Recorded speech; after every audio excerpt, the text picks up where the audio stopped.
Hello and I welcome you to Vigyan Recharge. आपको ये जानकर हैरानी होगी कि टेस्ला के होटल रूम के बराबर में OSS ने भी एक रूम बुक कर रखा था। और जिन्हें नहीं पता कि OSS क्या चीज है, अगर ये मैं आपको बता दूं तो आप यकीन नहीं करोगे। एक और मजे की बात सुनो, होटल न्यूयॉर्कर अकेला ऐसा होटल था जिसके पास खुद का पावर प्लांट था। जनरेटर नहीं, पावर प्लांट की बात कर रहा हूँ, जो ऐसे 4 होटल के लिए बिजली पैदा कर सकता था। अब एक होटल पावर प्लांट का क्या करेगा, चलो पता लगाते हैं सभी सवालों के जवाब। कोलोराडो स्प्रिंग्स में टेस्ला के एक्सपेरिमेंट को दोबारा करने के बाद ट्रेविस टेलर, मार्क साइफर और जेसन स्टेपल्टन ने होटल न्यूयॉर्कर जाकर टेस्ला के बारे में और जानकारी इकट्ठा करने के लिए जो किनी से मिलने का प्लान बनाया, जो खुद एक इंजीनियर और होटल न्यूयॉर्कर के हिस्टोरियन थे। जो किनी होटल न्यूयॉर्कर से 1996 में जुड़े थे। वो बिल्डिंग के प्रोजेक्ट इंजीनियर होने के साथ साथ होटल के अनऑफिशियल आर्काइविस्ट भी थे। और जो किनी निकोला टेस्ला के द्वारा अकेलेपन में बिताए गए आखिरी सालों पर की गई रिसर्च के एक्सपर्ट भी थे। अब जरा थोड़ा सा न्यूयॉर्कर होटल के बारे में भी जान लेते हैं। क्या टेस्ला ने इसे किसी खास कारण से चुना था या फिर कोई और चक्कर था? होटल न्यूयॉर्कर 1929 में बना, जो उस समय न्यूयॉर्क का सबसे बड़ा और फैशनेबल होटल था, जिसमें 10 डाइनिंग हॉल, 5 रेस्टोरेंट और दुनिया की सबसे बड़ी बार्बर शॉप थी। अब सबसे पहला सवाल दिमाग में ये आता है कि अगर अपने जीवन के आखिरी पड़ाव में निकोला टेस्ला के पास पैसे नहीं थे, तो वो पिछले 10 साल से इतने महंगे होटल में 2 कमरों को बुक कर कैसे रह रहे थे? क्या वो इस होटल में अपनी मर्जी से रह रहे थे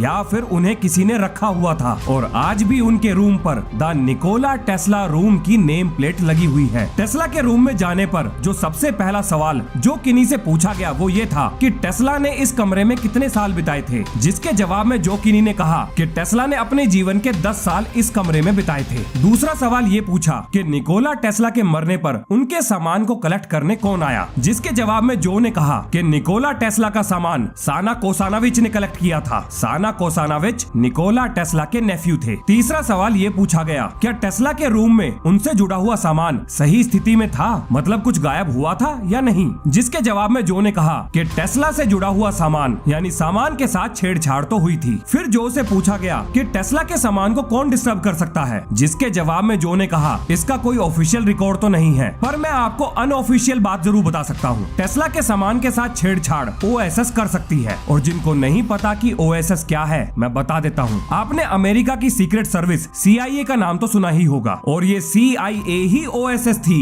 OSS की स्थापना वर्ल्ड वॉर 2 के दौरान की गई थी, जिसका पूरा नाम था ऑफिस ऑफ स्ट्रेटेजिक सर्विसेज, जिसे वर्ल्ड वॉर 2 के खत्म होने के बाद डिसॉल्व करके कुछ महीनों बाद ही CIA की स्थापना कर दी गई। टेस्ला की बॉडी रिकवर होने से 3 दिन पहले टेस्ला ने अपने डोर के बाहर डू नॉट डिस्टर्ब का साइन लगा दिया था। और ये तो पक्का है कि टेस्ला के रूम में कोई ना कोई जरूर आया था। जो ने एक और बात बताई कि इसी होटल में FBI और OSS ने भी रूम ले रखे थे। क्या वो टेस्ला पर नजर रख रहे थे या वो उनके मरने का इंतजार कर रहे थे? किसी देश की सीक्रेट सर्विस अपने ही देश के वैज्ञानिक पर इस तरह से नजर क्यों रखेगी? तो इसका ये भी मतलब हो सकता है कि टेस्ला के मरने के बाद सबसे पहले सीक्रेट सर्विसेज से जुड़े हुए लोग टेस्ला के रूम के अंदर गए हों और उन्होंने वहाँ से सभी जरूरी चीजें निकाल ली हों। मार्क साइफर ने ये बताया। कोसानाविच ने ये भी कहा था कि टेस्ला के ऊपर आर्मी और नेवी इंटेलिजेंस के लोग भी नजर रख रहे थे। आप यकीन नहीं करोगे कि ये किसके इशारे पर हो रहा था। ये सब कुछ डोनाल्ड ट्रंप के अंकल जॉन जी ट्रंप के कहने पर किया गया था, जिसे अमेरिका की एक एजेंसी एलियन प्रॉपर्टी कस्टोडियन ने निकोला टेस्ला से जुड़े हुए मामले को संभालने की जिम्मेदारी दी थी। जो ने ये भी बताया कि अगर टेस्ला से जुड़े हुए सामान को यहाँ से हटाया गया होगा तो उस सामान को दरवाजे से तो नहीं ले जाया गया होगा, बल्कि उसके लिए अंडरग्राउंड टनल्स का इस्तेमाल किया गया होगा। होटल न्यूयॉर्कर के नीचे बना हुआ टनल सबवे लाइंस और दूसरे होटल से जुड़ा हुआ था। तो ऐसा भी हो सकता है कि टेस्ला भी चुपचाप कहीं जाने के लिए इन्हीं टनल्स का इस्तेमाल करते हो, या फिर उन्होंने अपनी सेंसिटिव रिसर्च को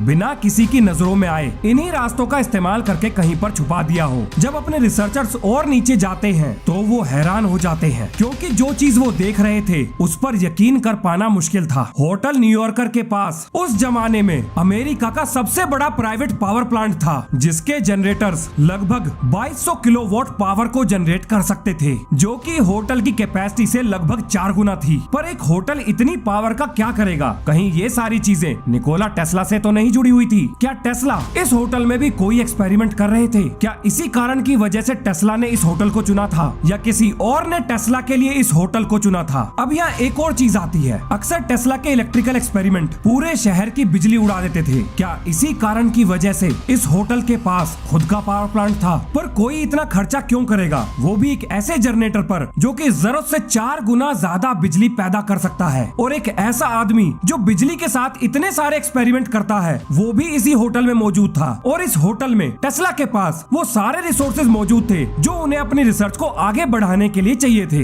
होटल न्यूयॉर्कर की इन्वेस्टिगेशन से फ्री होने के बाद अब सभी ने डिसाइड करा कि वो वार्डन क्लिफ जाएंगे। और वार्डन क्लिफ में टेस्ला की रिसर्च को फंड किया था जेपी मॉर्गन ने। थॉमस अल्वा एडिसन और अमेरिकी सरकार के अलावा टेस्ला को बर्बाद करने में जो तीसरा नाम सबसे ऊपर आता है वो था जेपी मॉर्गन का, जो कभी एक समय पर निकोला टेस्ला की रिसर्च को फंड कर रहे थे। जेपी मॉर्गन ने टेस्ला के लिए 250 एकड़ जमीन पर एक रिसर्च लेबोरेटरी तैयार की थी, पर कुछ ही समय बाद जेपी मॉर्गन ने टेस्ला टावर को तोड़कर निकोला टेस्ला को वार्डन क्लिफ से निकाल दिया। और ऐसा क्यों किया गया, ये एक मिस्ट्री है जिसके पीछे अलग अलग थ्योरीज हैं, जिन्हें हम आगे डिस्कस करेंगे। वार्डन क्लिफ में बनाया गया टावर लगभग 200 फीट ऊंचा था, क्योंकि टेस्ला की थ्योरी के अनुसार इलेक्ट्रिसिटी को वायरलेसली अर्थ की नेचुरल कंडक्टिविटी का इस्तेमाल करके ट्रांसमिट किया जा सकता है। और इसीलिए टेस्ला ने अपने टावर के नीचे बहुत गहराई तक मेटल पाइप लगवाए थे, जिनसे बहुत सारी टनल्स जुड़ी हुई थी। अब यहाँ पर क्योंकि जमीन को खोदना संभव नहीं था, तो एस्ट्रोफिजिसिस्ट ट्रेविस टेलर ने एक सुझाव दिया। उन्होंने एक टीम को हायर किया जिनके पास ग्राउंड पेनिट्रेटिंग रेडार था, जो जमीन के ऊपर घूमकर जमीन के नीचे के स्ट्रक्चर को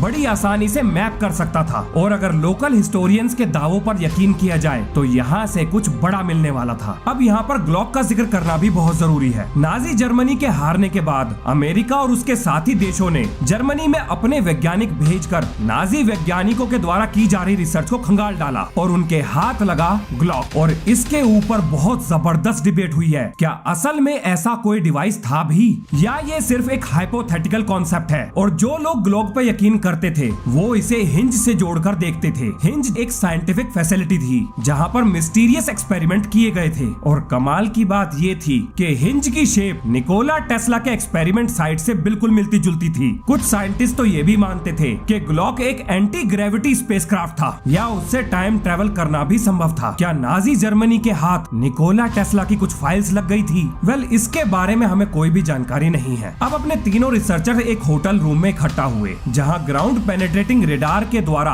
बनाई गई इमेजेस को उन्होंने कंप्यूटर पर देखा। और कमाल की बात ये थी कि टेस्ला टावर के नीचे टनल्स बनाई गई थी, यानी लोकल हिस्टोरियंस के द्वारा दी गई इंफॉर्मेशन बिल्कुल सही थी। टेस्ला वाकई में ही कुछ बहुत बड़ा प्लान कर रहे थे। अब सुनो एक जबरदस्त बात, वार्डन क्लिफ में टेस्ला की लेबोरेटरी से जुड़ा हुआ कोई भी ब्लूप्रिंट मौजूद नहीं था, ना ऑफिशियल डॉक्यूमेंट में और ना ही लोकल हिस्टोरियंस के पास। और वार्डन क्लिफ की डेवलपमेंट अथॉरिटीज के पास भी टेस्ला की लैब से जुड़े हुए ब्लूप्रिंट नहीं थे। अब इस बात को हजम करना थोड़ा मुश्किल है। 250 एकड़ की प्रॉपर्टी और उस पे काम कर रहा था दुनिया का सबसे बड़ा वैज्ञानिक, और उस प्रॉपर्टी से जुड़ा हुआ ब्लूप्रिंट किसी भी लोकल गवर्नमेंट बॉडी के पास था ही नहीं। सुनने में बड़ा अजीब लगता है। यहाँ तक कि जेपी मॉर्गन आर्काइव में भी इसका कोई रिकॉर्ड मौजूद नहीं है, जबकि जेपी मॉर्गन इस प्रोजेक्ट को लाखों डॉलर खर्च करके फंड कर रहे थे, तो उनके पास तो इसका रिकॉर्ड होना चाहिए। पर कुछ भी नहीं मिला। पर गवर्नमेंट डॉक्यूमेंट से जो एक बात पता लगी वो ये थी कि ब्लूप्रिंट तो मौजूद थे, लेकिन वो है किसके पास या आज के समय मौजूद है भी कि नहीं, इसका कोई भी रिकॉर्ड नहीं था। इतिहास से कभी किसी चीज को तभी मिटाया जाता है जब कोई ये चाहता हो कि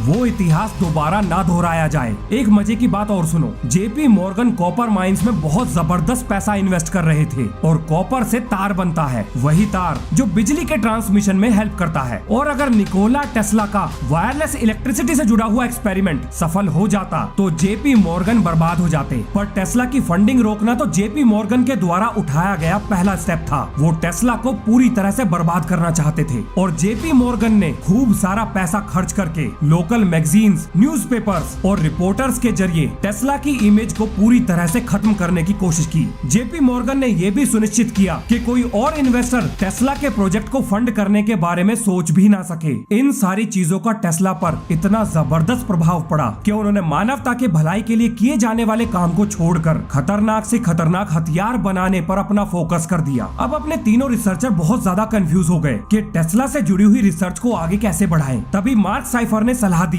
कि क्यों ना एक काम करें, आज के समय टेस्ला से जुड़ी हुई जो भी मॉडर्न टेक्नोलॉजी मौजूद है उसके बारे में रिसर्च की जाए और ये देखा जाए क्या उसके तार निकोला टेस्ला से जुड़ पाते हैं कि नहीं। आपको यकीन नहीं होगा कि दुनिया की सबसे पहली सक्सेसफुल सक्सेसफुल हेलीकॉप्टर फ्लाइट से पहले निकोला टेस्ला ने एक ऐसी मशीन का आविष्कार किया था जो जरूरत के हिसाब से हेलीकॉप्टर और एरोप्लेन दोनों का काम कर सकती थी, जिसे आज के समय अमेरिकन मिलिट्री इस्तेमाल कर भी रही है। कहानी अभी बाकी है मेरे दोस्त, मिलते हैं नेक्स्ट वीडियो में। जय हिंद, जय भारत।